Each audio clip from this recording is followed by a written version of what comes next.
Good Tuesday evening, everyone. Hopefully, you're having a wonderful day so far. I've got a fun one for you today. Seems like yesterday, Justin Trudeau was in Halifax at his cabinet retreat, and they decided to start speaking on EVs and foreign workers.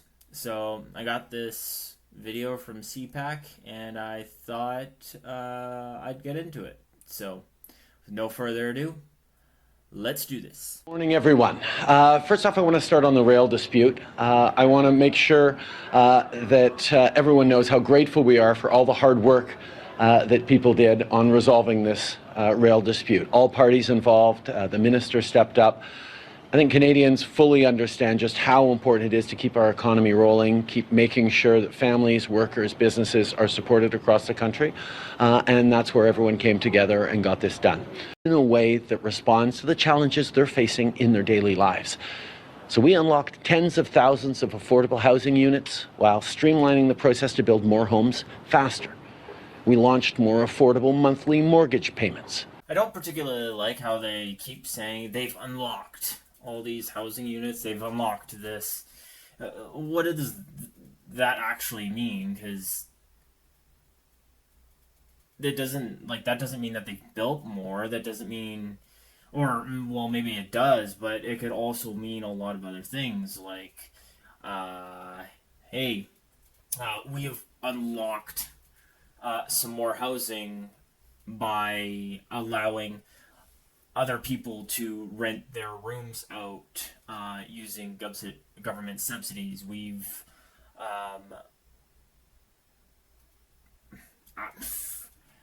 got around certain laws to build homes on certain grounds we shouldn't have. Like, I don't know. It could mean anything.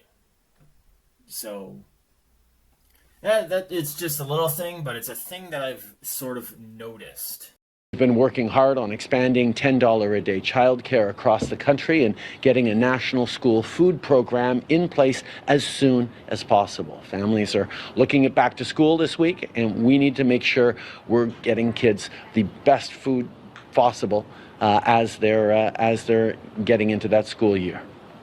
But through negotiations over the summer, it's clear that some provinces are dragging their feet on these negotiations and throwing up roadblocks.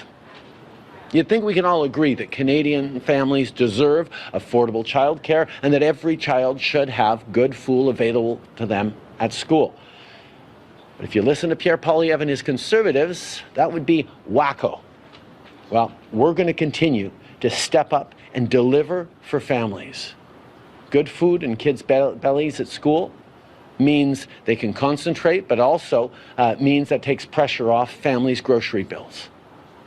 So back to school is right around the corner, so my message to premiers is to work with us to get this done, and done fast.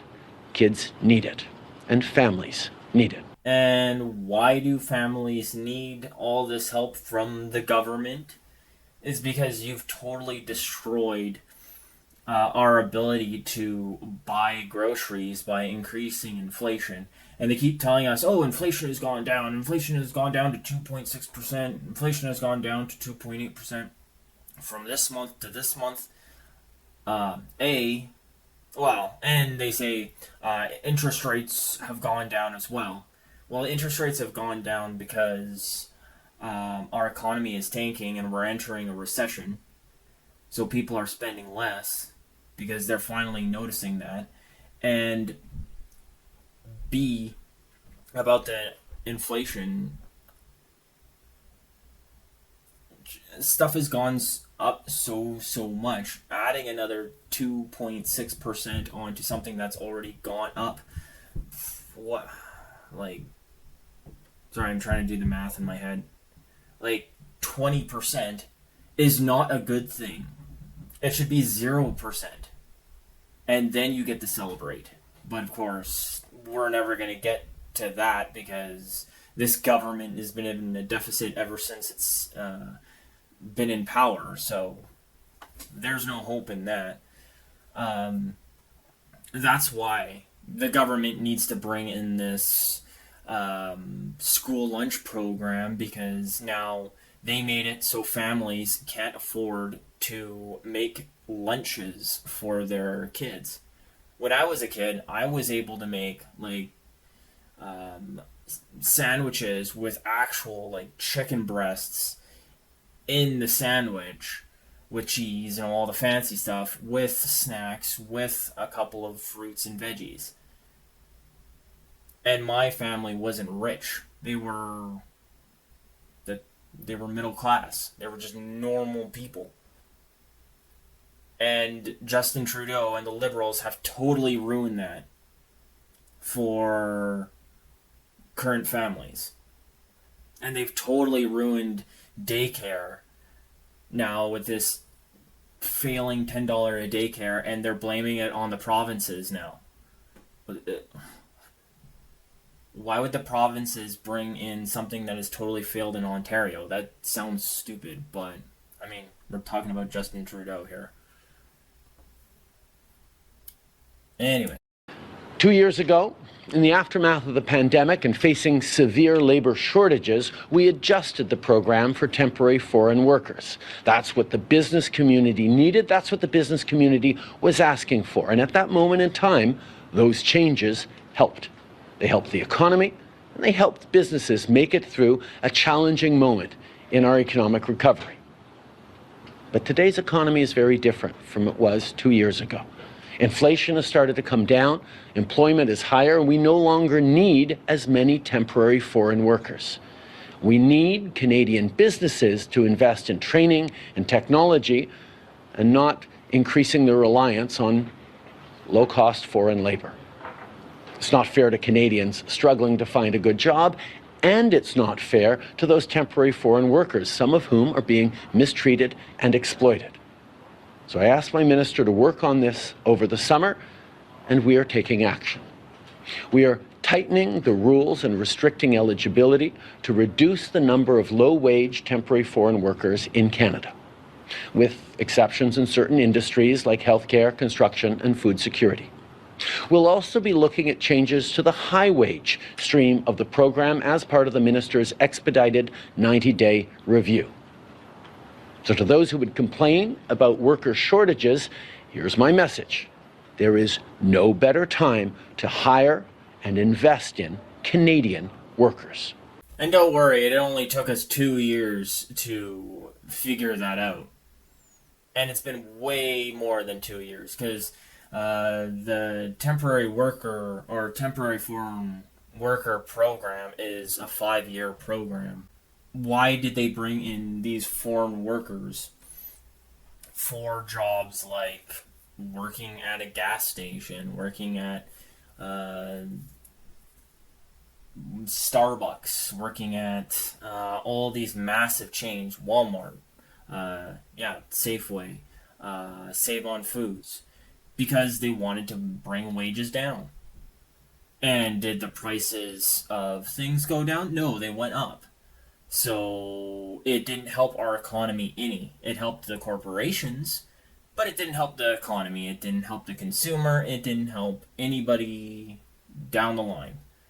And just now, the government's figuring it out? No, that's not the case. They're just doing it now because finally the studies are coming out that are saying this is modern day slavery. And that's why they're cutting it off. Over the summer, we saw inflation return to normal, and now interest rates are coming down. Our books are the envy of the developed world. Within the G7, Canada has the lowest deficit and the lowest net government debt. And in terms of foreign investment, we are top 3 in the world and number 1 per capita in the G20 for foreign direct investment. Companies around the world are taking an interest in investing in Canada to make things in Canada more than just about any other country. So today, we're taking yet another step to ensure that Canada is the country of choice to make the things that'll drive the new 21st century green economy. We're listening to automakers, we're listening to workers. Shortly, we will be introducing a 100% tariff on Chinese-made electric vehicles, and a 25% tariff on Chinese steel and aluminum. Nous sommes à l'écoute des fabricants d'automobiles. Holy, finally. And this is all thanks to the conservatives, because the conservatives have been putting that in their portfolio and what they're going to do when they're in power for the longest time. And then you saw the liberals grill them about that and make fun of the conservatives, saying they don't want to invest in foreign relations and they don't want to invest in the auto sector and stuff like that. Because they said, yeah, we want these tariffs on China. And now you see after the cabinet retreat, yeah, the government's going to do that. Yeah, thank goodness we have the conservatives in. And he's talking about like, oh, we're listening to Canadians and focusing on all of their worries.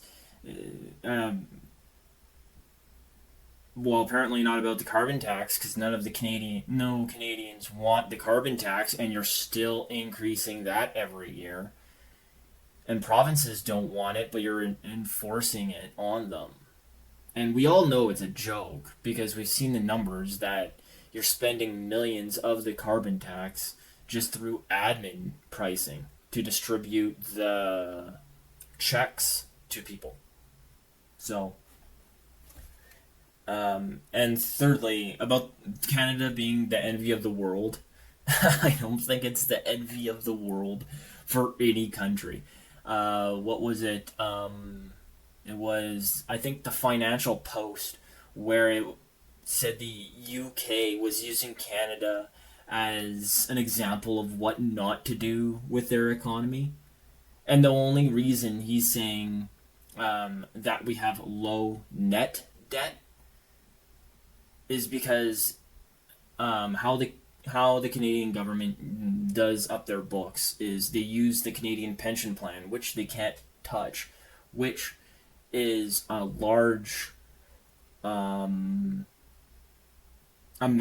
of money that we've been paying into since we're put into the workforce. They use that towards getting money and towards their numbers. So it looks like we have less debt than we actually do. But like I said, the government can't touch that. Legally, it's impossible. See, because of our government's choices and the hard work of hundreds of thousands of Canadian auto workers, we are transforming Canada's automotive sector to be a global leader in building the vehicles of tomorrow. But actors like China have chosen to give themselves an unfair advantage in the global marketplace, compromising the security of our critical industries and displacing dedicated Canadian autos and metal workers. So we're taking action to address that. We actually spent some time talking about that and many other geopolitical issues last night with Jake Sullivan, the U.S. National Security Advisor. Now I'm happy to take some questions before getting back in there and getting to work. Thank you. And that seems about it for his speech. We're already at about, say, 15 minutes right now, so I think I'm going to cut the video short and do a part 1 and a part 2 to this, especially because on the actual video we're only at 8 minutes, so if I keep going, this will be like an hour long. So yeah, I think that's what we're gonna do. I'll put out part 2 probably tomorrow. Let me know what you think about all the new decisions that the government is putting forward. Do you think that any of these actual policies will actually go into effect? What do you think about these new tariffs on China? Were they put in because of the conservatives, or is this like a liberal-owned thing? If you like this video, please like and subscribe. That would be awesome. Helps with the channel a lot. And other than that, have a great day.